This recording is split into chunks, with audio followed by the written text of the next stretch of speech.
Hello Verdun. Philippe Sarrazin de la librairie de Verdun passe au studio et parle des débuts de la librairie, d'implication citoyenne et de la foi qui est presque devenu politicien. On y va. Bonjour Philippe Sarrazin. Salut. Bienvenue au studio, comment ça va? Ça va très bien, toi, Bernard? Ça va. Merci pour l'invitation. Hey, merci à toi. Premièrement, félicitations. La librairie de Verdun a été détaillant de l'année du CQCD l'an dernier, de mémoire. Oui. Donc, techniquement, t'es le champion en titre, là. Techniquement, on est champion en titre pour la période de la pandémie, pour le service pour les petits commerces. Ouais. C'est 1000% mérité, by the way. Là, genre, presque tout le monde qui est passé a mentionné la librairie de Verdun quand on parlait des différents commerces. Fait que sache que c'est quelque chose qui marque vraiment positivement les gens. Là. Oui, ben on en est conscient. Tu sais, ça fait 17 ans qu'on est là. Fait que, je te dirais que je dis souvent ça, que la librairie, en quelque part, elle fait partie du mix, puis elle fait partie du petit écosystème qu'on a à Verdun, puis on est super choyés, là, on est vraiment contents, là, les gens ont un sentiment d'appartenance fort à Verdun, puis je le ressens aussi dans la librairie, les gens viennent, puis ils sont fiers de la librairie, fait que, en quelque part, c'est comme un commerce qui est partagé avec tout le monde. Fait que c'est vraiment le fun. Ben, surtout dans son emplacement en ce moment. Tu as eu une couple d'adresses là, avec la librairie. Oui. Là, tu sais, c'est beau. Là. Oui, ben en fait, c'est ça. On a commencé au 4150 où il y a actuellement le Sweetly et la pharmacie. C'est la Samir, là? Oui, celle de la Samir, exactement. Une de celles de Samir. Ensuite de ça, on a été au 4455 où il y a le Uniprix. OK. Puis je te dirais que depuis 2016, on est à l'emplacement où on est actuellement, qui a changé de vocation plein de fois. Là. Ça a été un concessionnaire automobile, ça a été un Provigo. Puis nous, quand on l'a repris, c'était une église baptiste. OK. Puis il y a eu des pourparlers avec différentes personnes pour relocaliser l'église. Puis on a réussi à mettre la main sur ce méchant beau local-là. Vraiment, les plafonds, tout ça. Puis c'est décoré, la déco, c'est... Oui, en fait, c'est un immeuble qui appartient au groupe Leblanc, qui en a 3 sur la rue, dont mon ancien, dont l'ancien Uniprix, qui était le cinéma. Puis donc, eux se sont chargés un peu de l'enveloppe. Là. Tout ce qui est briques et fenêtres, c'est eux. Puis tout le design intérieur, c'est nous. Puis on a été super chanceux. C'est Zébulon Perron qui a fait le design. OK, lui, il en a fait des bars à vin. C'est lui qui a fait le Pullman puis tout ça, je pense. Là. Oui, il en a fait beaucoup. Là. D'ailleurs, il y avait un article sur lui encore en fin de semaine. Il disait qu'il est rendu à Tampa Bay. C'est un vrai nom, ça, Zébulon Perron? Oui, c'est son nom d'artiste. Là? Non. C'est son nom, Zébulon. Okay. C'est son nom. Oui, okay. Oui, tout à fait. Et oui, c'est son vrai nom. OK, non, mais c'est cool. Oui. Il a appris à vivre avec ça. c'est comme Sterling Downey, tu sais. Oui. T'aurais pas pu choisir un meilleur nom d'artiste. C'est son nom. Puis écoute, on a été super chanceux qu'il accepte de faire ça. Puis c'est vraiment un super bon Jack, Zébulon. Puis les gens disent comment ça? Je dis comment ça? Je l'ai juste appelé. Puis il me dit oui. On design-tu une il dit ça me tente. Il est venu, puis on a fait ça. Puis on est vraiment contents. Évidemment, on a pu travailler avec ce qui était déjà sur place. Lui, il est bon pour préserver ce qu'il y a sur place, puis il ajoute sa touche par après, puis écoute, on est très, très, très contents. T'es-tu tout seul là-dedans? Ou t'as-tu les partners? Parce qu'il y a aussi le boutique Réunion. Oui, en fait, avec la librairie, c'est avec Joanne, ma conjointe, là, on est 2 dans la librairie.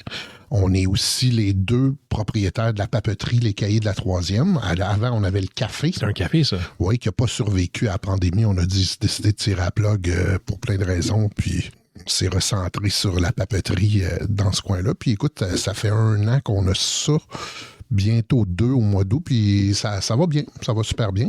Puis Réunion, en fait, c'est aussi moi et Joanne, avec une autre de nos amies, Catherine, Catherine Rousseau, qui est avec nous autres depuis le début. Puis pour la petite histoire, Catherine, en fait, c'est la meilleure amie de ma sœur.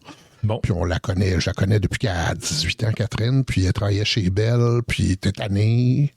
Fait quand on a changé de local, on trouvait ça quand même grand, quand même presque 7000 pieds carrés. Fait que le step était impressionnant, là, de 2005 à 7000, on n'était pas sûr qu'on était capable de tout occupé cet espace-là. Fait qu'on voulait faire quelque chose qui, on trouvait, avait quand même un lien avec la librairie. Puis la bouffe, on trouve que...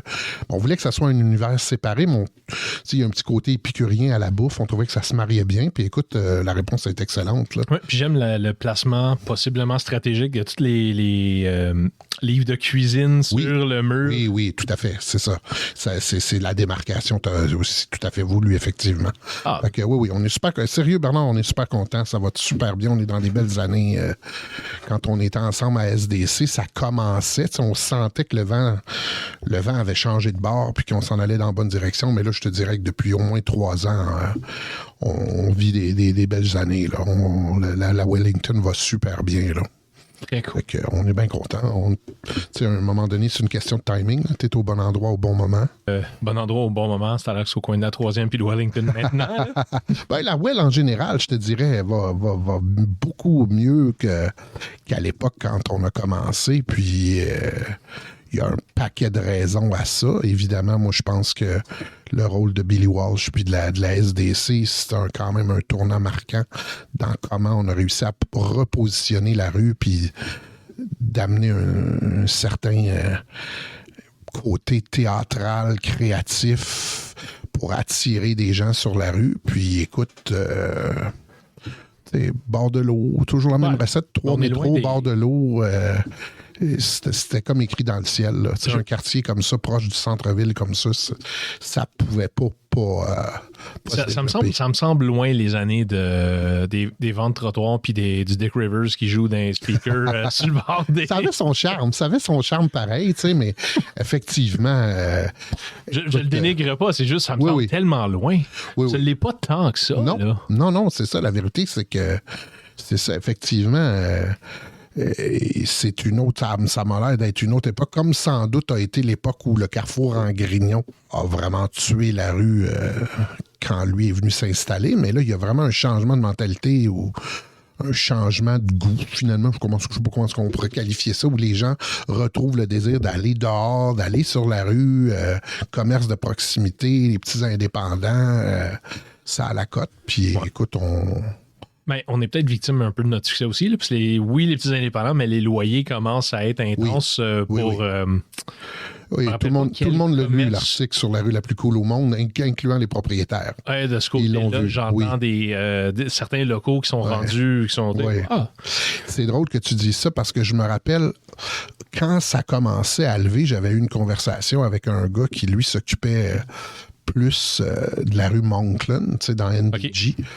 Puis c'est ce qu'il nous disait. Il dit, tu vas voir, à un moment donné, vous allez atteindre une certaine maturité, puis un certain intérêt qui va faire en sorte que, puis j'espère que ça ne sera pas le cas. Je ne sais pas comment l'endiguer. Je n'ai pas les secrets, mais qui fait que les loyers deviennent tellement chers parce que c'est une destination qui est prisée. Puis il dit, c'est là que les indépendants partent. Ils sont plus capables de payer. Puis c'est juste les grosses bannières qui arrivent. Fait qu'il faudra être attentif, mais en même temps... Qu'est-ce que tu veux faire? Effectivement. C'est pas le pouvoir de... dur à... Oui. Puis je vois pas comment je pourrais aller voir un propriétaire pour lui dire... loue pas. Loue pas. C'est un peu malaisant. Il faudra faire en sorte qu'on ait des moyens de faire en sorte. Nous, moi, honnêtement, puis je suis pas ici, je suis chanceux. Mon propriétaire est très content. On a signé à long terme. Il est satisfait du loyer qu'on lui paie. Il s'est pas montré du tout gourmand. Ça a été bien fair. Mais bon, et c'est son modèle d'affaires à lui. Il l'a acheté à un certain prix. Évidemment, quand tu rentres avec un achat, un prix dans le tapis, c'est sûr qu'il faut que tu compenses quelque part, puis malheureusement, les protections de loyer dans le commercial ne sont pas les mêmes qu'au résidentiel. Non, c'est un peu Wild West. Là. Mon ami appelle ça la disnification d'une rue. Lui, il dit pour l'avoir vu à New York, là, il dit ici, il y a 15 ans, on achetait toutes sortes de narcotiques, puis à cette heure, il y a un magasin d'M&M's et puis des Starbucks et puis d'autres. Effectivement. Il y a un magasin Disney. Oui, tout à fait. Mais tu as bien raison. Quand nous autres, on était plus jeunes puis qu'on allait à New York, c'était pas mal plus trash que ça. Là. Puis depuis quelques années, ça a été complètement aseptisé. Écoute, je pense qu'il y a eu tellement de discussions autour de ça, puis il y a eu tellement d'exemples où il y a des beaux petits commerces indépendants qui ont dû quitter parce que le nouveau propriétaire était trop gourmand, puis que ça a des impacts après négatifs sur la rue.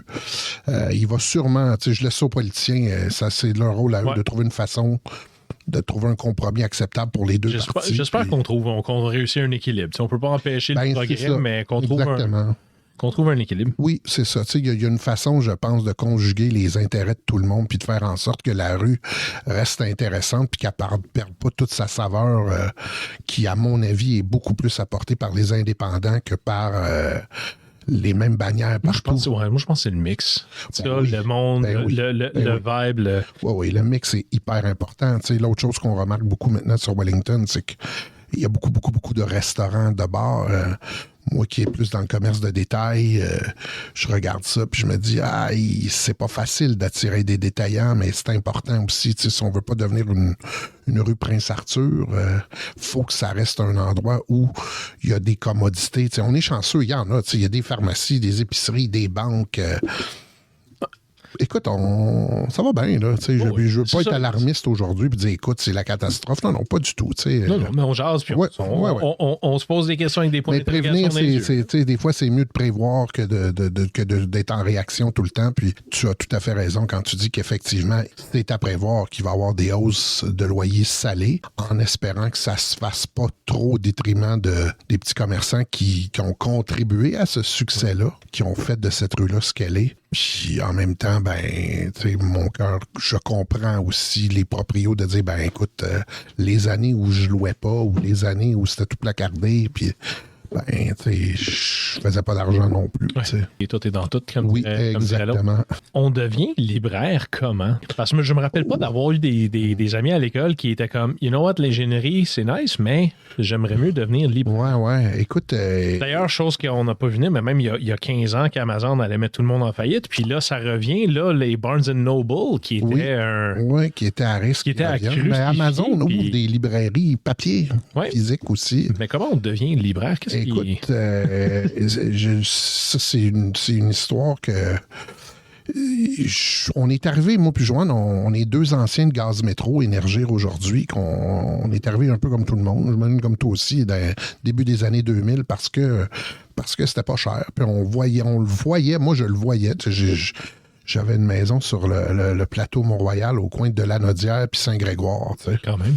Puis la vie m'a fait en sorte que je l'ai vendu. C'était dans une autre vie avec une autre conjointe. Puis on a décidé de s'en venir à Verdun. Puis moi, je trouvais que le petit centre-ville de Verdun, déjà, je disais, il y a quelque chose de le fun ici. Puis évidemment, le fameux bord de l'eau et tout. Fait que, puis écoute, je veux pas tourner le fer dans le plat à personne, mais quand t'es arrivé en 2001-2002, les duplex vendaient 60 000. C'était pas cher, mon ami. C'est à voir ce qu'on sait là. Hein? Nous aussi, on en aurait acheté quelques-uns. Avoir su, là, je me serais endetté. Oui. Je me rappelle, les triplex, c'était 110 000, puis les duplex, c'était 60 000. Ce n'est plus le cas. Non. Donc, ils le sont maintenant, mais par pièce. C'est à peu près ça. Puis quand on est arrivé, puis on s'est installé dans notre petit duplex, c'est à 4e Avenue, on marchait sur la rue comme tout le monde, puis on a vu cette librairie-là. Moi, je suis un gars qui a une maîtrise en histoire, donc... j'aimais la lecture avant, puis j'aime encore ça. Puis Joanne, elle est ingénieure de formation, mais elle avait en tête aussi son père est entrepreneur, qu'un jour, on allait travailler à notre compte. Puis écoute, encore une fois, c'est vraiment le hasard, Bernard, parce que la librairie Son et Lettres, qu'on ne connaissait ni d'Ève ni d'Adam, nous, avant d'arriver là, fermait ses portes. OK. Puis, parce que le propriétaire, en fait, M. Lapierre, n'avait pas réussi à trouver de relève. Ses enfants, comme plusieurs enfants, n'étaient pas intéressés à reprendre ça. Puis, nous, on est juste rentrés, puis on a dit, écoute, es-tu intéressé à vendre? Puis, nous le regardons, on dit, tu sors. Comment t'as su que c'était à vendre? Ou... Non, on ne savait pas à vendre, ça fermait. Puis, nous, on est allés voir pour dire, tu serais pas intéressé à vendre ça. OK, toi, tu as vu un signe de... On ferme. Oui, OK, fermait. c'est bon, je comprends. Il avait déjà fermé le département du service aux bibliothèques et aux écoles, puis c'était annoncé. OK, c'était ça se savait. Oui, j'étais pas dans le secret des dieux, là. J'étais un client qui rentre, qui voit ça, puis écoute, on s'est entendu en, je pense, même pas 10 jours, là. Quand même. Et puis, écoute, moi, à ce moment-là, Joanne était enceinte de notre 3e, donc on était comme en congé de paternité-maternité. Avant que ça soit un truc, là. Ouais. Puis, écoute, on s'était dit, regarde, on l'essaye pendant notre congé, puis on avait même demandé au propriétaire, qui était le propriétaire de la librairie, c'était aussi le propriétaire de la bâtisse, dit, écoute, donne-nous un opting-out d'1 an. Si au bout d'1 an, on n'aime pas ça, je veux pas, tu sais, je veux pouvoir quitter, puis je te remets les clés, puis ça finit là. Puis sinon, ben, on respecte notre bail de 5 ans. Puis lui, il était smart. Il a dit, pas de problème. Tu me donnes mon prix. Moi, j'ai pas de problème avec ça. Puis si au bout d'1 an, ça fait pas, ben, on n'est pas moins bons amis et tout. Puis écoute, ça fait 17 ans. That's it. Oui, that's it. Écoute, on a travaillé comme des fous les premières années, mais c'était le fun. C'était super le fun. Fait que moi, j'ai aucun regret par rapport à tout ça. Jamais regardé en arrière, puis ben, ça a donné plein d'opportunités, comme de te rencontrer, mon Bernie. Et voilà. Tout, comment je peux dire, on sait jamais où ça nous mène. Parenthèse. Oui. Mais j'ai retrouvé... Là, j'ai trouvé le garde-page en faisant une run de livres qui s'en vont chez Renaissance. Ouais, je suis comme, le garde-page. C'est ça, le 44-55. C'est Canva qui avait fait ça... qui eux aussi, aujourd'hui, c'est une firme d'architectes là, qui va bien. C'est eux qui ont refait le biodôme, c'est eux que... Dans le fond, t'as tendance à travailler avec des gens qui deviennent des gros noms, là. Ben, écoute, parce on a été chanceux. C'est-tu chanceux? Si tu penses, c'est toi qui fais... C'est peut-être toi? C'est toi et Joanne qui font... Non, tu sais, c'est pas nous qui avons attiré Canva dans ce projet-là, mais tu sais, Rami puis Tudor, super bon Jack aussi, des ingénieurs plein de talent avec plein de potentiel. Puis écoute, aujourd'hui, moi, je me doutais là, que ces gars-là, ça allait faire quelque chose d'intéressant. Ils étaient déjà pas mal allumés à ce moment-là. Puis Zébulon, ben, il était déjà connu. J'avais juste lu un article dans le Journal des Affaires ou un truc comme ça, puis j'avais comme accroché sur son texte sur lequel il insistait pour dire à quel point le design, c'est important. Ouais. Puis, tu sais, bon, il n'y a pas personne qui se dit, ben oui, on le sait bien que si je fais un commerce laid, ça va moins bien aller que si je fais un commerce beau. Tout le monde sait ça, tu sais. Mais écoute, à ce point-là, je ne le savais pas. OK. Ça a vraiment une importance majeure, le design dans un commerce. Puis je pense aussi dans une ville, tu sais, l'aménagement d'une rue comme la nôtre. Moi, je peux parler plus de Wellington parce que c'est ce qu'on connaît. On le voit, tu sais, à quel point, justement, tu sais, puis je pense que ça a été ça un peu Oui, il y a eu tout l'événementiel qui a été développé, puis la cabane à sucre, tu sais, c'est quand même un événement maintenant majeur, là. Mais moi, ce qui me... C'est pas une pérennité parce que c'est temporaire, mais quand même, tu sais, j'adore tout ce qui se fait dans le moment en termes de mobilier urbain sur la rue. Pat Mainville, puis Louis... Écoute, je les trouve vraiment bons, ces gars-là. Je le connais pas, Louis. Il faudrait qu'on l'invite. Faudrait qu'on pique une petite jasette. Ce gars-là, j'écoute, moi non plus, je le connais pas tant que ça. J'ai jasé avec quelques fois, mais c'est un brillant. Mais je pense que c'est une des faces cachées de ce qu'on voit aujourd'hui. Oui, puis tu sais, encore une fois, c'est typique un peu de ce qui se passe. C'est un gars de la place, c'est un ami de Pat Mainville. Écoute, le sentiment de vouloir s'impliquer dans sa communauté à Verdun, il est fort. Ouais. Puis il y en a plein. On n'est pas 2-3, là, on est plusieurs. Moi, d'ailleurs, je suis plus en retrait depuis une couple d'années. Là. À un moment donné, il faut que ça soit d'autres. Ben, tu es en train d'ouvrir d'autres librairies aussi. Tu es pas loin du Joe Beef. Tu essaies aussi de relancer la Chine. Oui. Ben, en fait, c'est là où je vais mettre peut-être un petit peu plus d'effort. La Chine, c'est vraiment comme Verdun il y a 15 ans, en plus difficile même, mais il y a quand même là aussi une volonté incroyable. Le sentiment identitaire à la Chine, il est très fort aussi. Ouais. Puis là aussi, il y a une trame vraiment intéressante. Puis il y a une volonté réelle de tout le monde là-bas, y compris des élus. Ils veulent, là. Ouais. Ils veulent, puis ça s'en vient. Il y a des gros investissements qui sont attendus sur la rue Notre-Dame en 2025. Puis à mon avis, c'est un game changer. Je pense que oui. Ben, il leur manque un métro à la Chine. Pas besoin d'en avoir ça, ils l'auront pas. Il faut pas essayer de calquer ce qui se fait ici avec des métros. Il faut qu'ils trouvent d'autres choses. Qui fit, mais ça a même le tramway, tu sais. Je pense qu'ils devraient calquer sur Rosemont. Il fallait que je devine, là, puis la raison, c'est que, tu sais, moi, si j'habitais pas à Verdun, j'habiterais à Rosemont, c'est ce que je dis depuis 20 ans, là. Mm-hmm. Puis la raison et le vibe est tellement similaire. La raison est un peu différente. C'est complètement insulaire, Rosemont. Tu as accès à rien rapidement. Mm-hmm. Donc, tu es obligé d'avoir des commerces de proximité, mais l'immobilier est pas... Tu peux pas gâcher ça avec un gros Walmart. C'est déjà fait, c'est déjà petit. Ça ressemble un peu à Verdun, justement. Verdun, plateau. Il y a plein de gens qui sont partis du plateau pour aller à Rosemont. Là. Puis, mais tu le vois, sauf que tu as plein de commerces de proximité. Le vieux Rosemont, proche de Masson, de ce côté-là. Mon ancienne blonde était là, puis c'était écœurant, le vibe de ça. Parce que... C'est autour du cinéma Beaubien. Oui, mais t'es à... Tu sais, si t'as pas de voiture, là, c'est loin de se rendre à l'autoroute, c'est loin de se rendre à l'autre autoroute. Fait que c'est tellement insulaire que la proximité est imposée. Puis il y a des ruelles vertes. Il y a presque exactement le même vibe. Pas de librairie sur la coche, par exemple. Mais ça, non, ils n'ont pas Pauline sur la rue Masson, qui est une bonne librairie. Elle est aussi une librairie religieuse, mais ce n'est pas que ça. Okay. Fait que non. Puis il y a d'autres petites librairies qui poussent. Il y en a dans Villeray, il y en a... Avez-vous une communauté? Êtes-vous un genre de comme, hey, on a un groupe Facebook des libraires? Oui, un peu. Il y a des associations, de l'ALQ, l'Association des libraires du Québec, puis les LIC, les libraires indépendants du Québec. Fait qu'on a des associations. On se voit pas souvent en vrai, là. Chacun est dans son commerce, mais oui, il y a des groupes où on peut se parler. Puis... Question avec zéro question que je pose avec toute l'appréciation que j'ai pour ce que tu fais, ce que tu fais avec Joanne, tout ça. Mais pourquoi les sites des libraires sont si modestes?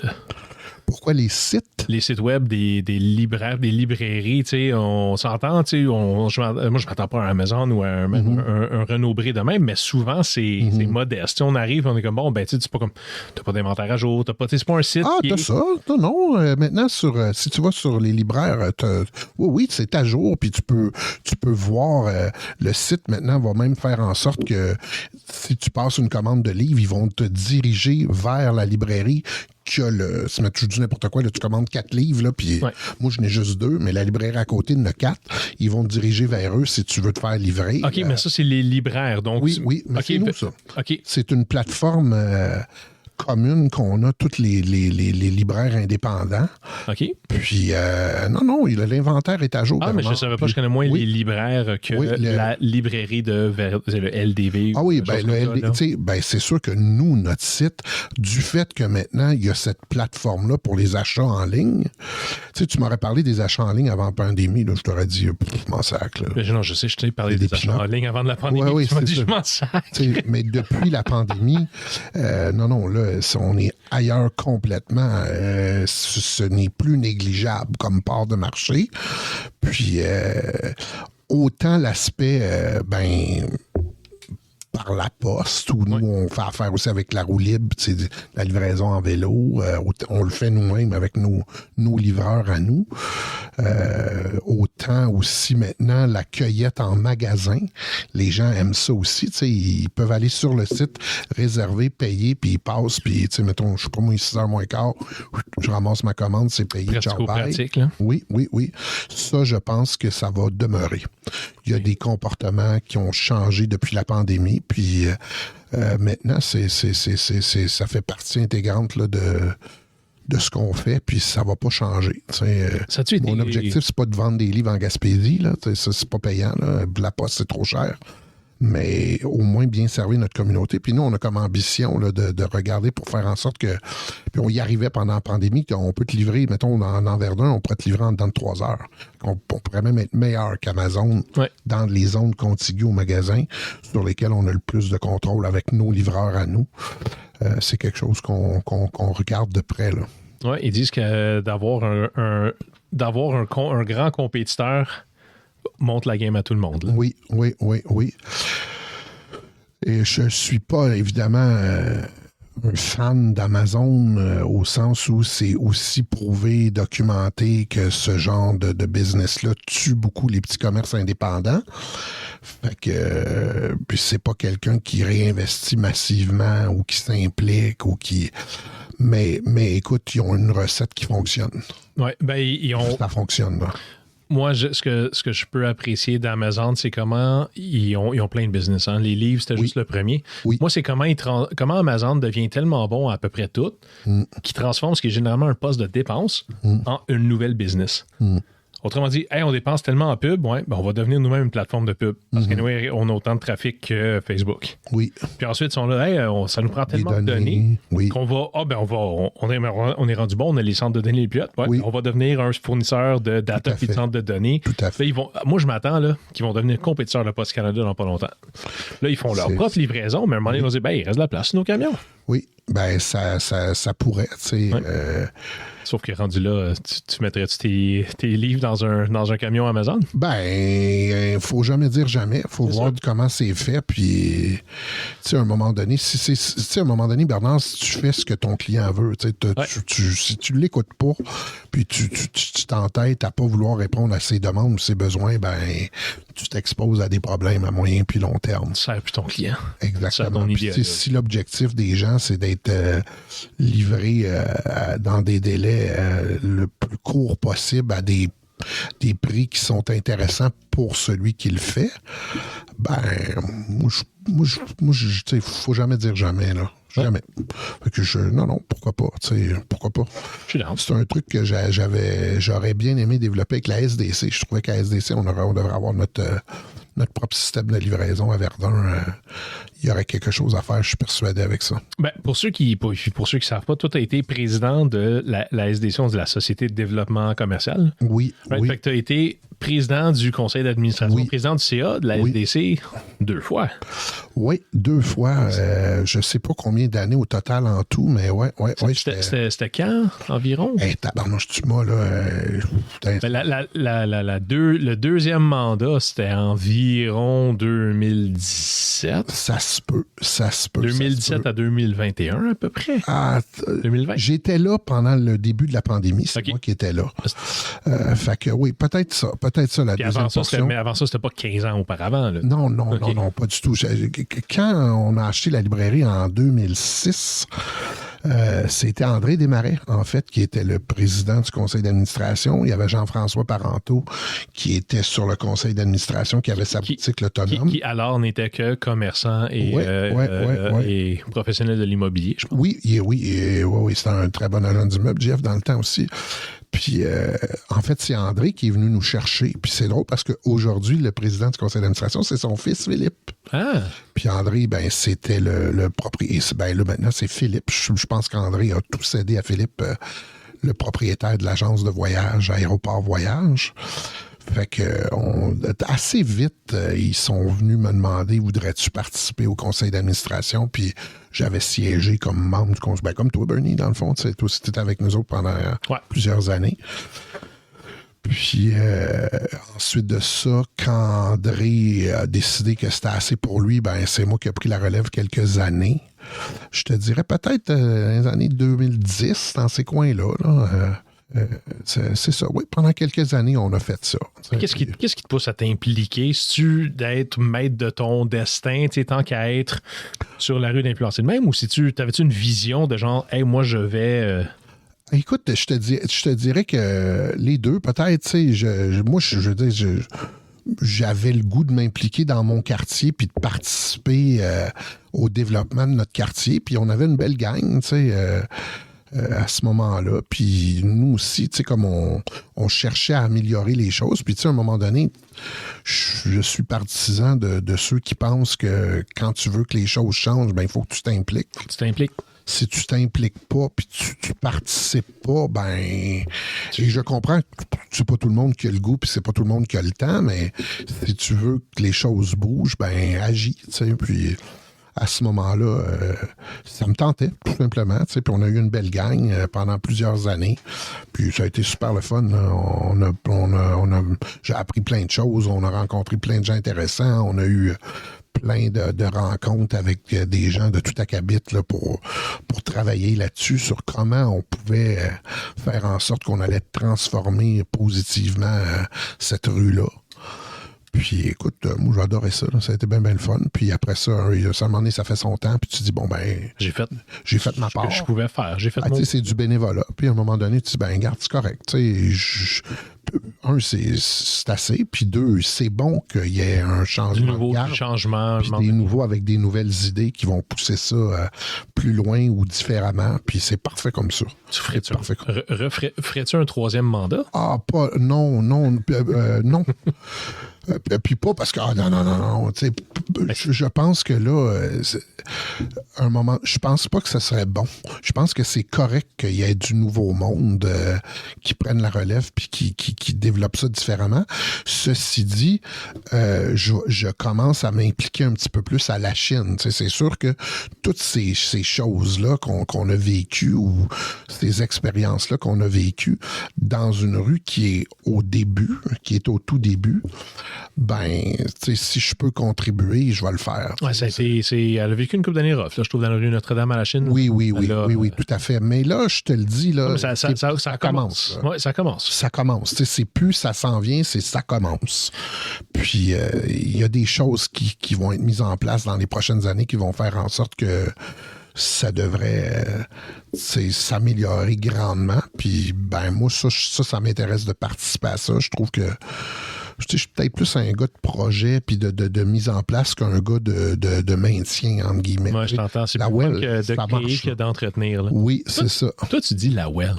Ouais. J'ai de la misère à dire la well. Ah oui? J'ai aucun trouble avec les racines modestes. J'ai grandi à Pointe-Saint-Charles.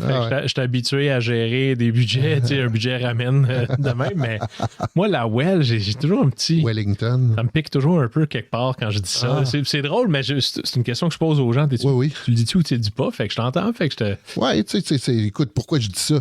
Moi, je suis pas natif de Verdun. Comme je te dis, je suis arrivé en 2001-2002. Je sais pas, tu sais, c'est comme un petit peu non affectif. Ben oui. Puis écoute, tu sais, c'est une rue qui sans prétention, puis qui... Tu sais, c'est mon quartier, là. J'habite à la rue Riel. Je vais travailler à pied. Je fais toutes mes commissions à pied. J'essaie d'habiter sur la rue Riel ou sur la rue Gordon. J'essaie. C'est plus ma décision, là. Ouais, non. Mais persévère. Puis, tu sais, écoute, sincèrement, c'est drôle que tu dis ça parce que, tu sais, nous, on est là depuis un petit bout de temps, puis à un moment donné, on s'est posé la question, là, on vieillit comme tout le monde, puis de dire, ma plus vieille va avoir 20 ans cet été, qu'est-ce qu'on fait? T'sais? On reste-tu dans la maison ou on quitte à un moment donné? Puis non, on a décidé qu'on quittait pas pour le moment, qu'on a tout rénové, on est en train de rénover tout ça pour rester un autre bon 20 ans, puis sincèrement, je vois pas pourquoi je suis parti. Surtout que comment je pourrais dire, dans 20 ans, je sais que tu vas être en forme. 2, si jamais la santé te manque un peu, ben il y aura toujours le centre hospitalier pas loin. Ben oui. Et puis, tu sais, je suis pas dans le mode je suis pas en train de checker les services. Les services. Mais j'avoue que ça pourrait être mal. Il y avait aucune notion gériatrique à ce que je disais, mais on a tendance à se péter... à avoir besoin de plus de soins quand on se pète la boîte après l'âge de 40 ans. Ça se peut. T'sais, écoute, moi, je vais avoir 50 cette année. Fait que c'est sûr que moi, je me mets plus dans la catégorie des jeunes. Je suis plus en mode, effectivement, regarder combien de temps encore je vais continuer puis qu'est-ce qui arrive après. Ah oui, tu poses ces questions-là? Oui, on est là-dedans. Moi, je ralentis là, cette année. Il y a plein de choses qui font en sorte que ça te pose à réfléchir. Là. Je pense que c'est de quoi je parle. Puis de toute façon, déjà l'an dernier, j'avais commencé à me positionner en disant, écoute, je fais toujours la même joke, là, j'ai 49 ans, mais en semaine de 35 heures, je n'ai plus 68. Fait que c'est ça aussi. J'ai adoré ça, avoir la librairie, puis j'aime encore ça, mais ça nous a pris 8 ans pour avoir 2 semaines de vacances. Ça a été de la job, là. Oui, on a travaillé fort, puis je me plains pas. Non, mais des chiffres. Personne nous a obligés. Des chiffres que je voyais à la librairie, là. Oui, tu sais, on a fait des 7 sur 7, puis du 14 heures, puis comme plein d'autres, puis j'ai aucun regret encore une fois, puis j'ai bien aimé ça. Non, mais à un là, moment donné, c'est ça. Ça me tente plus. C'est vrai. Moi, j'ai eu ça l'autre fois quand je regardais pour justement un truc, je requalifiais pour un truc d'hypothèque. Puis on se dit, ouais, mais là, fait qu'au terme de l'hypothèque, si tu comptes ça, ben non, tu vas être rendu à 69 ans. Là, je ris comme un gars de 12 ans parce que 69. Puis là, j'étais comme, hey, 25 ans derrière, c'est vraiment pas loin. 25 ans devant, ça me semble une éternité. Puis je suis devenu pour la première fois de ma vie conscient de l'énorme différence entre la lentille de je regarde par en avant et je regarde par en arrière. Fait que là, je me dis, OK, ben regarde donc par en avant avec la lentille de... Avec ajuste un peu la lentille. Puis ça me donne une certaine urgence. C'est drôle, il y a des dépenses que je fais pas. Puis il y a des dépenses comme, est-ce que je m'achète une bouteille de vin qui est 2 fois mieux que ça? Oui. Puis il y a d'autres dépenses que je me dis, je m'en fous. Parce que ça, tu sais, si... Écoute, il y a quelqu'un qui m'a déjà dit ça, choisir, c'est sacrifier. Tu dois faire ça à un moment donné. Puis nous, on est rendu à un bout où, on a une bonne équipe. Ça a pris du temps, mais là, je me mets plus en mode gérer mes équipes de gestion. T'es plus gouvernance coopération, c'est ça? Oui, cool, là, je pense que pour la première fois en 17 ans, je vais réussir. Cool. Fait que à partir du moment où je suis presque plus du tout, je vais être en support dans les opérations au lieu d'être dans les opérations, puis j'ai des gens qui me supportent, là, on est ailleurs. Puis ça me permet d'être ici après-midi. Puis c'est ça que j'ai le goût de faire maintenant. Je l'ai fait pendant 17 ans, là, opérer la librairie.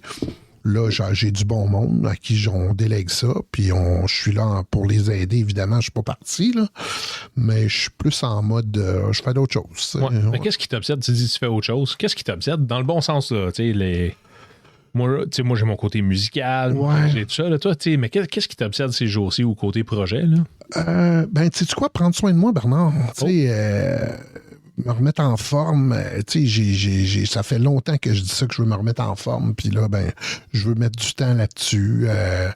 Mes enfants sont plus vieux. Je pense qu'ils en ont souffert, c'est peut-être un grand mot, mais il y a eu des impacts au fait qu'on a travaillé vraiment beaucoup, nous autres.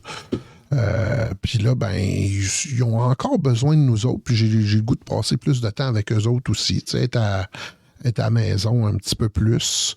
Puis pas toujours au travail. C'est comme une drogue, le travail. C'est une zone de confort. Oui, tout à fait. Tu sais pas qu'est-ce que tu vas travailler, il y a toujours de quoi faire. Quand tu es en affaires et tu ne finis jamais. T'as jamais fini. Tu peux pas partir puis dire j'ai fini. Puis quand tu pars, il y a des choses qui restent là.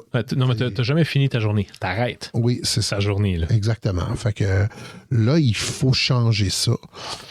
Puis tout ce qu'on a, j'imagine comme tous ceux qui ont passé à travers la pandémie, puis qui, en vieillissant, on voit des gens proches de nous qui ont des ennuis de santé ou toutes sortes d'affaires, ça porte à réfléchir. Puis justement, 50 ans, c'est pas jeune, puis c'est pas vieux, mais c'est comme c'est là. Ouais. C'est comme c'est là. Il y a des choses auxquelles il faut renoncer, puis il y a des choses qu'il faut faire. Parce que, justement, tu le sais pas, à 75... Qu'est-ce qu'il faut faire? Ah, moi, faut faire ce que tu as envie de faire. Je comprends, mais... moi, comme je recommence à voyager, j'ai toujours aimé ça, voyager, puis on a arrêté pendant 3 ans. Fait que là, on recommence à bouger un petit peu, puis c'est ça, profiter de la vie. Comme tu disais tantôt, la bonne bouteille de vin, oui, puis aller souper avec des chums, puis recevoir à la maison, puis profiter de la vie. Profiter de la vie, pas juste être dans le... Comment je pourrais pousser encore plus loin la machine, il y a toujours moyen. C'est très facile de retomber dans qu'est-ce qu'on peut faire pour améliorer son entreprise. Puis je te dis pas que ça m'intéresse pas. Au contraire, je veux prendre plus de temps pour réfléchir puis moins de temps pour l'opérer. Puis peut-être que comme ça aussi, on va arriver à passer à d'autres niveaux, développer les nouvelles librairies qui, Colin, ça a breaké sec avec la pandémie, puis repartir tout ça, puis c'est ça. Tu sais, je te file, moi, puis la mise en forme, t'es-tu le genre de gars qui... Ben moi, j'aille pas ça aller au gym. Tu sais, je suis pas, justement, je joue pas au hockey, je fais plus de ski. Fait que t'es pas un joueur, toi, t'es... Ben, j'ai participé. Tu sais, plus jeune, j'ai tout fait ça, là, tu sais. Mais non, je suis pas dans des ligues de garage, non. T'es pas un joueur, c'est drôle, moi, je suis le contraire. Moi, jouer, pas de trouble. Non. Moi, jouer au tennis pendant 8 heures, si... pas moi. Ah non, OK, c'est bon ça va. Non, moi, j'aime ça. J'haïs pas ça le gym, j'haïs pas ça nager. Ton petit moment de focus. Ouais. Avec Eugène, à un moment donné, on boxait un peu, sans se battre, là, juste l'entraînement. Puis j'essaye juste de maximiser mon temps par rapport à ça. Tu sais, c'est pas facile. Mais là, je le fais fitter dans l'horaire. Ils disent toujours ça. Si tu le mets pas dans ton horaire, ben ça arrivera jamais. T'sais. J'avais rencontré Ronald Coré. Oui. Puis, lui, ce qu'il disait qu'il avait eu comme changement à un moment donné, il disait qu'il l'avait eu vers 40 ans, mais il dit 40 dans mon temps, c'était 50 dans votre temps, fait qu'on est peut-être dans le 1000. Là. C'est ça. Puis, lui, il disait il y a 2 affaires que j'avais mis au calendrier, puis que j'avais dit à mon adjointe qui était pas flexible. Il dit le rendez-vous, c'était marqué rendez-vous santé avec moi, puis c'était de 7h30 à 8h15 chaque matin. C'était pas négociable, c'était mon rendez-vous, c'était au gym. Ça prenait une situation de on ne gagnera pas la Coupe Stanley, parce que c'était normal de gagner la Coupe dans son temps. Là. Mais on ne gagnera pas la Coupe Stanley, puis il faisait ça le matin. Puis le deuxième, c'était que tous les déjeuners, toutes les rencontres importantes avec des gens, c'était avant ça. Puis sa logique là-dedans, c'était que si quelqu'un veut vraiment faire affaire avec toi, il dit, parce qu'à un moment donné, j'étais tanné d'aller toujours boire, puis du social, puis pas que c'est plate, mais il dit, c'était plus des rencontres d'affaires. Si quelqu'un se lève à 6h30 pour aller manger des toasts puis du café avec toi, c'est parce qu'il est sérieux. Puis à 7h30, il fallait que je parte parce que je manquais pas mon rendez-vous. C'est le seul changement que j'ai fait en 25 ans de carrière de gestionnaire d'une équipe de hockey. Là. Ben, écoute, je l'ai calqué un peu. Là. Ouais, ben, c'est ça. Il faut que tu le mettes à l'horaire. Si tu fiches pas ton horaire, puis que c'est toujours ça qui est déplaçable parce que c'est toi avec toi, ben, tu le feras jamais. Puis moi, toutes les raisons sont bonnes. C'est toi avec toi, mais c'est toi dans 5 ans. Aussi. Non, mais c'est toi dans le sens que c'est toi dans 5 ans que tu choques. Tu choques Phil de 55 ans, c'est lui que tu choques quand tu y vas pas. Ben c'est ça. Puis si on veut profiter de la vie au maximum puis continuer de faire des choses qu'on aime comme ça, moi j'aime bien voyager ou aller faire peu importe la randonnée ou whatever que tu as le goût de faire, ben il faut que tu sois en shape, quand même. C'est cliché, mais c'est ça. Si t'as pas de santé, tu peux rien faire. Ils disent que la personne en santé a 1000 souhaits. Ouais. La personne qui n'a pas de santé en a un seul. Oui, ben c'est très bien dit. Puis c'est vrai que ça peut breaker sec. Fait que pas le goût. Non, je t'entends. Puis cheers. Si jamais tu cherches un partner, fais-moi signe. Là. Moi, je suis terriblement mauvais dans à peu près toutes ces affaires-là. Là. J'ai aucune technique. Là. Les gens ils viennent me dire comme « bro ». Il y a bien des phrases qui commencent par bro là, quand tu t'entraînes. Mais ils me disent souvent en général, hey, fais pas ça, tu vas te. Fait que je suis pas. Fait que si jamais tu as besoin de quelqu'un pour te sentir mieux, là, fais-moi signe. Vraiment. Ben, en fait, ce que j'ai fait, c'est ça, c'est que je suis retourné aux énergies cardio après je sais pas combien d'années sans avoir rien fait. Là. Puis j'ai pris un entraîneur privé, puis j'y vais 2 fois semaine pour le moment. Je peux pas plus. Non, mais c'est bon, c'est huge. Mais au moins, de 0 à 2. Ouais, puis je vais le doubler. J'espère le doubler dans les prochains mois. Sens-toi pas mal, sens-toi bien. Ah, je me sens pas mal. Non, mais dans le sens de je vais juste, pas juste, là. C'est huge 2. Mais il fallait changer cette dynamique-là parce que sinon, c'est travail. Ouais. Puis, à un moment donné, what's the point, là, tu sais. Ah, c'est bon. C'est déjà fait dire par ma blonde, tu sais, quand tu vas être sur ton lit de mort, là, c'est pas ta job qui va tenir la main, c'est moi. Fait que, viens à la maison. That's it. Puis, c'est pas rien parce que c'est ta partner là-dedans, là, aussi. Oui, c'est ça. Puis elle aussi, elle travaille trop fort, tu sais. Puis là, on est en train de changer ça. Et c'est correct. Oui, mais c'est des habitudes. Fait que, cheers à vous autres, parce que c'est pas... c'est pas rien, ne serait-ce que de faire le constat que, hey, on shift-tu notre lifestyle, finalement? Là? Oui. Ben, tu sais, sans se péter les bretelles ou quoi que ce soit, on s'était fixé certains objectifs, puis on en a atteint, puis à un moment donné, tu peux toujours, comme repousser le goalpost, là, tu sais. Mais à un moment donné, tu peux dire aussi, c'est ça. c'est correct. Puis ça veut pas dire qu'on veut pas s'améliorer, loin de là, mais à un moment donné, ça va, là. C'est bon. Là. Je t'entends. C'est ça. Fait que c'est où la dernière place que tu as dépensé 100$ et que tu es parti de là en disant « OMG, que j'adore cette place-là ». La moitié des gens à qui j'ai posé cette question-là ont dit la librairie de Verdun. Ah, c'est le fun, merci. Maintenant, toi, je présume que soit que tu fumes ton propre stock, façon de parler, puis tu achètes tes livres au fur et à mesure, mais tes achètes, je te le souhaite à rabais, mais sinon, toi, la dernière, la plus récente fois que tu as dépensé 100$ quelque part dans le coin, puis tu t'es dit merde, j'adore cette place-là. C'était où? C'était quoi? Écoute, je te dirais définitivement les restos. Écoute, lequel, par exemple, le plus récent? Le plus récent, je te dirais, c'est à Villa Wellington. C'est l'autre bord de la rue de la librairie. Ouais. Puis la villa, écoute, ça fait partie du paysage depuis toujours. Puis écoute, c'est excellent. Rapport qualité-prix, c'est imbattable. C'est le meilleur restaurant péruvien à Montréal, selon un paquet de Péruviens. Là. Puis écoute, cette famille-là est tellement fine. C'est mes voisins. C'est mes voisins. Ils viennent chez nous, je vais chez eux, puis moi, je rentre là, je suis bien, là, puis c'est excellent. Fait que ça, c'est le dernier, mais je peux t'en nommer plein, là. Lily Oli, je suis là presque tous les matins. Boss et Fils, je trouve que c'est un excellent restaurant. Joey puis Sophie chez Rita, Mathias travaille là, mon gars. C'est un excellent restaurant. Ah, ton fils travaille là? Ouais, cool. Matou, il travaille là depuis... ça doit faire un an, là, ou pas quand loin. Même. Puis Bossa, écoute, on est choyés. Ouais. Moi, je te dirais que je vais chez Grover aussi de par ma stature. C'est mon voisin, Kenny, il est en face de chez nous. On est tous le marché cible à quelqu'un. Et voilà. Puis, tu sais, Kenny, c'est un ami aussi, là. Il est en face de chez nous. D'ailleurs, Grover, il est plus anglophone, Kenny, mais ça va faire 100 ans, lui, bientôt, que sa famille. 100 ans, Grover et fils. On s'entend, c'est rendu les fils, là. Oui, en fait, c'est ça. Les petits-fils. Je me demande, je pense que c'est peut-être son grand-père. J'allais dire, c'est les petits-fils rendus là. Ouais, lui, c'est le petit-fils, tu sais. Fait que 100 ans, c'est pas rien, tu sais, c'est quand même une institution, puis c'est une super boutique, quoi, Grover. Non, écoute, Verdun Beach. Dans le fond, tu sors beaucoup, c'est côté resto. Oui, trop. On était en réno chez nous, je te disais tantôt, tu sais, 6 mois, pas de cuisine. Ça fait mal. Là, je t'écœure. Là, je mange chez nous. Je te dirais, je vais chez Tondo, je vais chez Viandal, je vais un peu partout pour on mange à la maison, puis c'est le fun de manger à la maison aussi, là. Mais écoute... Catégorie des commerces iconiques ou phares, pardon, en bon français, mais de Verdun, surtout pour ceux qui cuisinent à la maison, mais il y a McCormack aussi, là. Oui, c'est vrai que ça fait longtemps que je suis pas allé là, mais oui, puis c'est une expérience aller là. Le décor est incroyable. Ah, vraiment, là. Vraiment, mais c'est... ça a été un des premiers à faire du Wagyu, là. Ça fait longtemps. C'est ça que j'allais dire, là. Ce qui est drôle, c'est qu'il y a plein de gens que je connais qui disent « Ah ouais, toi, tu vas là, ouais, mais ça a l'air un peu modeste. » Non, c'est une... Je vais me rentre donc dedans s'il y a quelqu'un qui est bien obsédé par la qualité et l'origine, la provenance des choses, c'est bien Paul. Puis, oui, puis ça fait un petit bout, je t'avoue que je suis allé, mais ils vendaient aussi beaucoup de bouffe crue pour les animaux. Tu sais, ceux qui je savais pas. Ouais. Non, Non, ils ont une belle sélection, là, puis...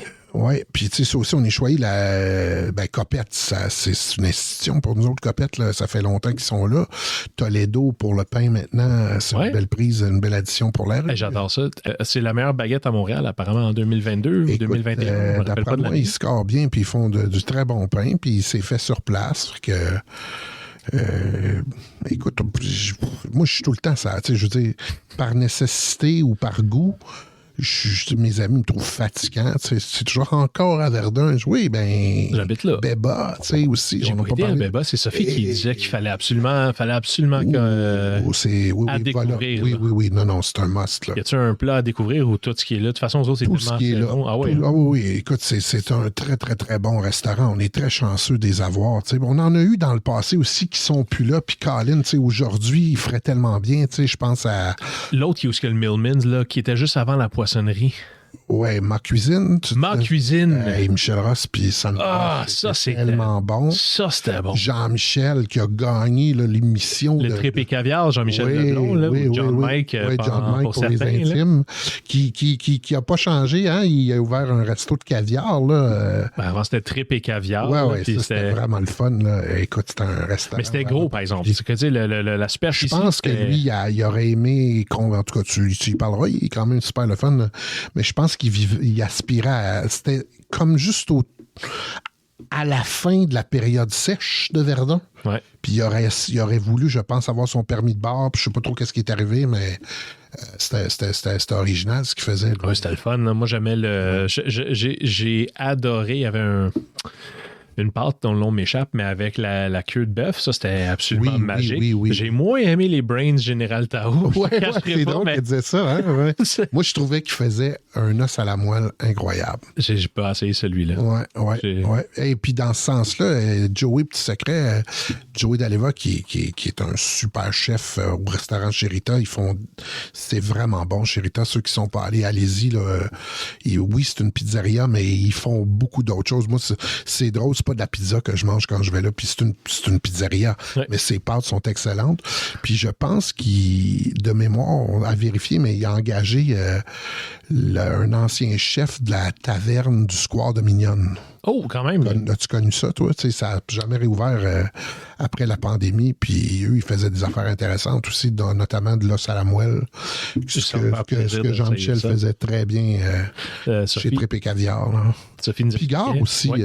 J'ai pas essayé non plus. Ah, Pigard. C'est sans faire qu'il disait que c'était écœurant. C'est très, très bon. Là. Sa salade César au chou de Bruxelles, c'est un... Salade César au chou de Bruxelles, je suis down avec classique. ça. Je suis down avec ça. Je vais essayer ça. Ils font des bons cocktails aussi, puis c'est un... Écoute, c'est ça que je te dis. Regarde, toi, je l'ai passé, puis l'offre est sans fin, puis ça se renouvelle. À un moment donné, c'était devenu dur de suivre. Tu sais, à un moment donné, il y avait un nouveau resto. On a dit, cool, on va tout essayer un nouveau resto. C'était le fun, on l'ajoutait. Puis à un moment donné, il y en avait juste un petit peu. Tu sais, il y avait deux nouveaux restos, puis là, trois. Ben là, il fallait qu'on. Mais tu sais, moi, je vis là. On choisisse. Je vis là, Bernard. Tu sais, je passe devant pour aller. C'est chiant. Fait que ça te provoque parce que tu marches devant. Là, ben, tu sais, je suis là, puis c'est ça qui se passe. Puis un soir, tu n'as pas le goût de te faire à souper, tu vas au resto, il y a une offre incommensurable sur la rue, puis de qualité. Puis, tu sais, je vois, j'ai Normand Patate, j'adore ça, Normand Patate. Mais paraît que c'est une des meilleures. Paraît que c'est une des meilleures, hein? Ah, ben, ça se peut. C'est excellent. Moi, j'aime bien la ça. poutine, là, ce que je veux dire, ça a gagné une des... C'est listé parmi les meilleures poutines à Montréal. Ben, écoute, c'est très, très bon. Écoute, sincèrement, moi, je m'ennuie de Pierre Patate. Oui, Pierrette Patate. Pierre Patate. Pierre Patate. Oh, ça, c'est plus West Coast, là. C'est au coin de Melrose et Verdun, où il y a aujourd'hui le Dairy King qui est à vendre. Fait qu'eux, ils vendent leur fonds de commerce. Mais Pierre Patate, 24 heures, cash only. My God, non seulement il était ouvert tout le temps, là, mais c'était la meilleure poutine. Ça avait aucun bon sens. Ah ben. Les hot dogs à 50 cents. En 2008, là, le Canadien était dans les playoffs, fait que ça me vieillit de dire ça. Là. Mais on se souvient. Le Canadien était dans les playoffs, puis j'avais des gens chez nous, puis je suis comme, hey, je vais aller nourrir tout le monde avec 20$. Puis, Pierre Patate. Pierre Patate. J'ai une autre question que j'aime bien poser aux gens, Phil. Quelque chose qui devrait être enseigné à l'école qui ne l'est pas, d'après toi? Par rapport à quel sujet, là? Qu'est-ce qui serait, par exemple, Sophie puis Caroline Perron, Sophie Bergeron, justement, du Rita. Sophie Bergeron puis Joey vont se marier cet été, tu savais-tu? Oui. Ou cet automne, plutôt, là. Oui. Mais eux, ils avaient dit, par exemple, la gestion financière. Oui. Il devrait être Stéphane Lecourt, qui, lui disait le civisme, par exemple. Fait que, juste, de manière générale, quelque chose que tu dis, il y a des choses inutiles je pense qu'effectivement... Nous, d'ailleurs, ça fait partie de nos valeurs d'enseigner ça à nos enfants, l'autonomie financière, puis comment c'est important de commencer tôt à comprendre la valeur de l'argent, puis aussi comment on fait pour se bâtir un patrimoine, parce qu'on va se le dire, mais mes enfants me le disent aujourd'hui, ils disent, on regarde ça aller... on ne vivra pas à Montréal, nous autres, là, ça n'a plus de bon sens, les prix et tout, Puis ils ont peut-être raison, j'espère que non, mais tout ça se planifie puis s'organise. Fait que ça, oui, définitivement que on a encore un rapport, je trouve, des fois un peu tabou par rapport à l'argent, que c'est comme, faut pas trop en parler, c'est mal vu. On parle pas de se vanter, on parle d'apprendre à justement ce que c'est, tous les différents véhicules de placement, pourquoi économiser, pourquoi investir, fait que ça, moi, je suis très, très, très d'accord. Puis je suis d'accord avec Steph aussi pour l'implication citoyenne. Justement, on est très fort, je trouve, maintenant, dans... Ça, c'est nos droits. Cette génération-là est très consciente des droits qu'ils ont. Puis, avec ses bons côtés aussi, de se faire valoir un peu, puis de se positionner comme... Écoute, il y a des choses qui étaient tolérées à notre époque, là, où il y avait une forme peut-être d'intimidation de la génération d'avant qui n'est plus tolérable ni tolérée aujourd'hui, puis c'est positif. Mais il y a aussi tout l'aspect, OK, mais qu'est-ce que tu redonnes? Oui, c'est ça, à dire, j'ai le droit d'avoir, mais... Oui, c'est ça, tu sais, puis c'est comment tu fais pour redonner de manière efficace aussi, tu sais... ça sert à rien de changer. Je veux dire, est-ce que c'est les Peace Corps de Kennedy dans le temps qu'il faudrait remettre? Il y a ça en Scandinavie. Aussi, tu fais pas ton service militaire, mais tu travailles pour la communauté. Il y a ça, je sais plus si c'est la Norvège qui fait ça, mais il y a comme t'as une responsabilité à un certain âge si tu fais pas ton service militaire, ben tu fais... D'implication sociale. Oui, c'est ça. Tu dois redonner à la communauté dans laquelle tu vis. OK. Puis c'est l'implication l'imposer, je le sais pas. Non, mais ça s'enseigne. Oui, comment s'impliquer, où partir. Là. Puis c'est une génération quand même qui est prête à se mobiliser pour plein de choses, notamment l'environnement. Puis ils l'ont fait. Fait que, hey, peut-être que c'est le temps d'amener ça à un autre niveau, puis de le schématiser ou de le systématiser pour qu'il y ait des actions concrètes qui soient faites pour améliorer la vie de tout le monde. Ouais, fait que toi... Ouais, l'engagement citoyen, je pense que c'est important. Ah, j'aime ça. Moi, j'ai marqué l'implication, mais l'engagement, j'aime encore plus. Tellement que je l'écris. Oui, l'engagement citoyen, je pense que c'est quelque chose qui mérite d'être mis de l'avant. Puis, tu sais, nous, on l'a fait... c'est là un engagement de citoyen corporatif en étant dans des associations comme la... Oui, mais c'est ton temps que tu passes, tu sais, corporatif, sure. Là, tu parles de ton implication avec la SDC. Qui n'est pas quand même sans intérêt parce que, ben forcément, tu sais, de s'occuper de la rue sur laquelle tu as ton commerce, c'est pas dénoué. C'est pas... C'est sûr, sauf qu'en même temps, c'est toi qui es là et non à la maison en train de faire des choses de famille. Mais un n'empêche pas l'autre. C'est sûr. Puis un ne nuit pas à l'autre, puis c'est ça. Tu sais, fait que, ouais. Parenthèse, mais je viens de repenser à ça, mais toi, tu as déjà été candidat municipal. Oui, ben en fait... Justement, parlant d'implication ou d'engagement citoyen, il n'y a pas plus que... ça fait quand même 10 ans. En fait, moi, j'ai jamais voulu vraiment, tu sais, comme faire de la politique active à tout prix. Tu sais, c'était pas comme un objectif, mais à cette époque-là, c'était comme un peu la continuité de ce qu'on faisait avec la SDC. Puis, en fait, c'était Jean-François. Jean-François Parenteau. Oui, c'est ça. C'est lui qui se présentait comme maire, puis c'est lui qui m'avait demandé d'aller avec lui, puis je l'aurais pas fait avec n'importe qui, mais avec Jean-François, j'avais dit oui, tu sais. Puis, j'ai pas gagné. Lui a gagné, puis moi, j'ai pas gagné. Puis je te dirais presque 10 ans plus tard, c'est presque mieux de même. Tu sais, en tout cas, on le saura jamais. On le saura jamais, Bernard, qu'est-ce que ça aurait apporté, mais j'en avais déjà plein mes bottes. Tu sais, de rajouter ça en plus, j'en ai fait de la politique autrement, tu sais, en restant impliqué après ça au niveau de la SDC, puis des contacts avec la ville, puis de faire avancer différents dossiers. Mais t'es pas porteur de dossier. Tu sais, quand t'es un élu, ben tu es porteur de dossier à ce moment-là, puis tu peux transformer un peu. Moi, je crois encore à ça, qu'un individu a un pouvoir, puis s'il y a une volonté réelle qui peut apporter un projet, puis le faire vivre, puis le développer. Moi, je crois encore à ça, puis moi, à ce moment-là, notre projet, c'était vraiment de la revitalisation du centre-ville, puis des choses comme ça. C'est ça qui moi, me touchait. C'était ton moteur, c'est ça qui t'allumait? Ouais. C'est dur de perdre, tu sais, le lendemain d'une élection, tu sais, parce que, il me semble que t'espères jusqu'au bout, tu sais, tu y crois jusqu'au bout, du moins je présume. Oui. Puis, tu sais, nous, c'était comme quand même assez serré dans la soirée, ça... C'était chaud, là. Oui, puis il y avait beaucoup d'équipes. Hein? L'année où moi j'étais là, je pense qu'il y avait comme 6-7 équipes. Mais c'était un renouveau. Hein? Montréal subissait bien les changements au niveau politique là, à ce moment-là. Là. Oui. Ben, c'est ça. Oui, tout à fait. Puis, écoute, est-ce que ça fait de la peine? Pas de la peine, mais juste ça doit être... J'ai pas eu de peine.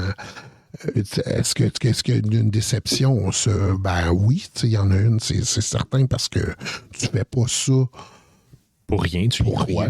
Tu y crois, puis tu veux participer. Mais je pense que qu'on voulait le plus, c'est que la transformation continue. Puis Jean-François a gagné, puis Jean-François, c'est mon ami, là, tout le monde le sait, là, fait que je n'ai pas une vision totalement impartiale de ce gars-là, mais Dieu sait que ceux qui me connaissent et qui savent à quel point je peux être dur avec lui, les gens, ils pensent que c'est mon ami, mais on s'est challengé. On a tendance à s'en permettre un peu plus. Ouais. Jean-François, il dirait, écoute, des fois, il a dû trouver que j'y allais fort, mais je dirais que sa moyenne au bâton comme maire a été excellente. Moi, je suis content qu'il ait été mon maire. Au début, je le connaissais pas, fait que j'en savais rien. Ouais, mais je me disais, shit, un agent immobilier, mais... Oui, mais c'est vraiment un gars qui était très, très, très attaché. Il l'est encore aussi à son milieu, puis c'est ça qui m'avait convaincu d'y aller avec lui. C'est un peu... un frodon de la politique, si tu veux. C'est pas le pouvoir pour frodon, le pouvoir. Le diminutif personnage du Seigneur des Anneaux. Oui, ben dans le sens où, je le dis pas de manière péjorative, au contraire, lui, c'était pour faire avancer la cause de Verdun. C'était le héros improbable. Ben, je pense qu'il allait, je pense encore à ce jour qu'il allait pour les bonnes raisons, puis qu'il avait à cœur de redonner à la communauté, puis de transformer la communauté. Puis moi, c'est ça qui m'avait séduit à cette époque-là, de dire, ben, OK, avec toi, pour faire ça, OK, on y va, tu sais. Après ça, moi, je suis pas allé, mais ça veut pas dire qu'ils l'ont pas fait. Je pense que ça a quasiment eu plus d'impact que tu y sois pas, parce que tu étais tellement impliqué justement au niveau de la rue Wellington à ce moment-là que ça faisait un one-two punch. Tu sais, le John Cash, là, il parlait de coup de poing, mais il disait si if the right one doesn't get you, then the left one will, dans le sens que ça faisait un one-two, puis ça permettait d'avoir un filet plus large pour aller vraiment... Oui. Je sais pas, là. En fait, c'était pour ça que j'avais démissionné à l'époque du premier mandat, parce que je voulais pas être en conflit. Ben non, puis je voulais pas me servir de c'était pas le rôle du président de la SDC de politiser ce poste-là. Fait que j'avais démissionné pour aller faire cette campagne électorale-là. Puis après ça, il y a eu d'autres mondes, tout simplement. Puis à un moment donné, ils sont revenus me voir, puis on dit, Philippe, tu reviendrais-tu? Puis j'ai dit, OK, je vais revenir. Puis je suis revenu pour quelques années encore. J'étais revenu, pour être bien honnête avec toi, parce que je voulais pas qu'on perde Billy. Je sentais que Billy... c'est toujours dur de changer de... Oui, c'est important. C'est le duo président du conseil d'administration puis le DG dans la gestion d'une rue commerciale. C'est important. Ouais. Puis, tu sais, moi, Billy, je l'aime comme un frère. Ça veut pas dire qu'on se challengeait pas, lui puis moi non plus. Non, c'est... Je pense que personne qui vous a vu ensemble dirait qu'il y avait des passes droites. Là, Non. Puis, mais par contre, il faut rendre à César ce qui revient à César. Billy, tu sais... À l'époque, quand on l'a engagé, c'était justement André Desmarais, Jean-François Parenteau, puis moi qui étais sur le comité de sélection pour remplacer, malheureusement, Malika était décédée, qui était l'ancienne directrice générale. Puis écoute, Billy, dès le début, on avait vu quelque chose. Tu sais, ce gars-là, c'est un créatif, là. C'est un artiste dans l'âme, ce gars-là, à la base. Puis d'ailleurs, il dessine tellement bien. Puis il y avait une vision de comment on allait transformer cette rue-là, pas juste dans une optique commerciale, mais vraiment dans une optique de lieu de vie. Puis écoute, moi, je voulais pas qu'il parte. Je trouvais qu'il n'avait pas fini. Tu sais, il y a quelques années, il n'avait pas fini. Ouais. Puis là, tu vois, je trouve que la relève est bonne aussi parce que Pat Mainville était quand même là. Oui, il était impliqué depuis longtemps aussi. Tu parles d'engagement citoyen. Oui, Pat est là depuis le début. Puis tu sais, Pat Philippe, quand ils ont fondé Musicopratique, on est arrivé à peu près en même temps. Tu sais, c'est des gars de la place, par exemple, pas moi. Eux, c'est vraiment des gars d'ici, tu sais.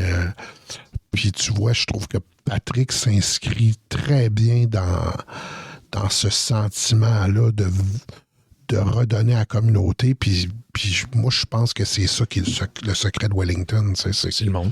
C'est le monde. Ben oui. Puis de l'amour qu'ils ont pour leur quartier, ben ils le transposent dans leur job, puis dans ce temps-là, tu comptes pas.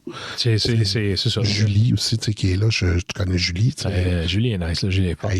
Toute l'équipe est forte, honnêtement, de la SDC. Ouais. Tous ceux que je connais, moi, ça fait un certain temps, mais... Tout à fait. Mais tu sais, aujourd'hui, tu sais, moi, je disais, tu sais, la cabane, c'est probablement l'exemple le plus probant, je trouve, de ce que ça peut donner, pousser au maximum une organisation comme la SDC, tu sais, comme bien rodée, là, c'est comme un... Tu peux pas avoir bien meilleure carte de visite que ça en termes de retombées. Parce qu'on a vu le festival de jazz, mais c'était juste... Mais c'était pas nous, ça, le festival de jazz. Accompagné, tu sais, la SDC a facilité, mais il n'y avait pas de signature. C'est pas une création de... C'est ça, c'était juste, on vous a prêté la rue, ça a l'air bizarre de dire de même. Oui, mais c'était quand même le fun. Qu'est-ce qui a rendu ça legit pour moi, le festival de jazz, quand je suis comme... Asti que c'est Verdun, là. Quand la madame, avec sa petite pape mobile, tu sais, son triporteur, mais pape mobile, là, elle passait dans la foule, puis elle s'en foutait. C'est comme, j'avance, je klaxonne, mais je ralentis pas. Elle passe dans la foule, tout le monde est comme, mais qu'est-ce que c'est ça? Puis ça part de même, je suis comme, bienvenue à Verdun, tout le monde. Ben, tu sais, moi, le festival de jazz, je trouvais que c'était quand même un signe que là, Verdun commençait à être sa map parce que il serait pas, tu sais, c'est quand même un festival de notoriété mondiale. Ouais. Qui nous devait absolument rien, qui voulait tester ça, les satellites, puis qui nous a choisis, nous. C'était quand même flatteur et intéressant. C'était gros, là, le setup, là, je me souviens. Là, c'était... Oui. C'est un vrai stage, je veux dire. Oui, non, ça, c'était énorme, la logistique de ça. Mais la cabane... Mais c'était pas notre signature, c'était pas Verdun. C'est ça. Tu sais, la cabane, c'est une création de cette équipe-là, de la SDC, tu sais. C'était vraiment beau. Mais aujourd'hui, c'est comme... Je pense que c'est Pat Mainville qui m'a dit ça il n'y a pas si longtemps. Là. C'est comme... C'est genre ça qui est dans les publicités de je sais pas quelle affaire, genre au Québec ou au Canada. C'est comme... C'est devenu comme... ça a transcendé le quartier, là. C'est un événement maintenant majeur... on le voit par la faune qu'il y avait cette année. Hein, je pense que j'ai remarqué qu'il y a vraiment du monde de partout. Oui, là, oui. C'était... Puis tu sais, c'est drôle parce que, tu sais, mettons, pour un commerce comme le mien, ça n'a aucun impact. C'est ça à dire, tu vends très peu de livres de plus, là. En fait, ça n'a aucun impact. Mais c'est pas ça. C'est que ça, c'est une carte de visite qui fait en sorte que les gens remarquent qu'il se passe quelque chose à Verdun. Puis je trouve ça bien que les commerçants continuent d'organiser ce genre d'événement-là pour redonner d'abord à notre communauté. Puis deux, c'est vrai que c'est un investissement à moyen terme parce que ça fait en sorte que Verdun se positionne comme un endroit où il fait bon vivre, que c'est le fun, puis ça attire des gens, puis ultimement, ça amène une clientèle intéressante, puis ça se mesure pas dans la caisse enregistreuse le week-end. Tu le vois, c'est le long game, là. Oui, exactement. Mais c'est pas négligeable, ça non plus, tu sais. C'est pas négligeable. Fait que, non, les marionnettes aussi, j'ai hâte de voir. Ça aussi, c'est un bel événement, puis... J'aurais bien aimé faire un événement à l'automne. Je gosse encore pas. À l'automne? Ah oui. On peut faire une cabane à l'automne. J'en suis persuadé autour de la thématique des pommes ou de ce que tu voudras. Je suis persuadé que cette formule-là, puis c'est un champ qui n'est pas occupé dans le moment à l'automne. Il se passe rien entre l'été et Noël. Ouais, on s'entend par exemple. Ben, je veux dire, il manque de pommiers. Il n'y a pas grand érable non plus sur Wellington. Non, fait que ça tout se déplace. Pommier, tu peux amener des citrouilles, tu peux amener ce que tu voudras, mais il y a quelque chose à faire autour de cette thématique-là pour prolonger un peu la belle saison. J'avoue que c'est la plus belle saison, l'automne, là, je trouve. Là, c'est, hey, moi, une des choses que j'aime bien savoir, là, c'est quoi un livre, Philippe, que tu as donné souvent? Ah, je te dirais La ferme des animaux de George Orwell. T'es-tu sérieux? Oui, j'adore ce livre-là. Puis un livre de Mathias Sénard aussi, Parlez-leur d'éléphants, de bataille, qui est comme un œuvre un peu poétique. Et Dieu sait que je suis un néophyte en poésie, mais c'est une très, très belle histoire, très, très bien racontée. C'est des livres que j'ai donnés, ça. On a donné Chuni aussi, beaucoup. Je connais pas. C'est plus Joanne, ça, qui donnait ça. La littérature autochtone, ça aussi, tu m'aurais parlé de littérature autochtone il y a 5 ans, je t'aurais dit, je sais pas trop quoi te dire, tu sais, Joséphine Bacon, évidemment, là, mais là, tu sais, Michel Jean, Natacha Canapé-Fontaine, écoute, il y a eu une effervescence incroyable, un intérêt vraiment réel pour la littérature autochtone. Qu'est-ce que les Pauls, c'est quoi? Comme Paul va à Québec. Ouais, Paul a un travail d'été, mon gars, c'est tordant. Là. C'est sérieux? J'ai pas vu celui-là, c'est Michel Rabagatti. Rabagatti. Tu l'as eu il avait une chose où je suis venu à la librairie ici, oui, des livres. Oui, très, très généreux, fait des dessins. Fait que tu as donné souvent des Pauls? Ah oui? Oui, j'ai des Pauls. Mais La ferme des animaux de George Orwell, là, c'est quand même, je pense qu'il faut avoir lu ça dans sa vie. T'sais, en termes de classique, petit livre de poche facile à donner. C'est drôle, je l'ai.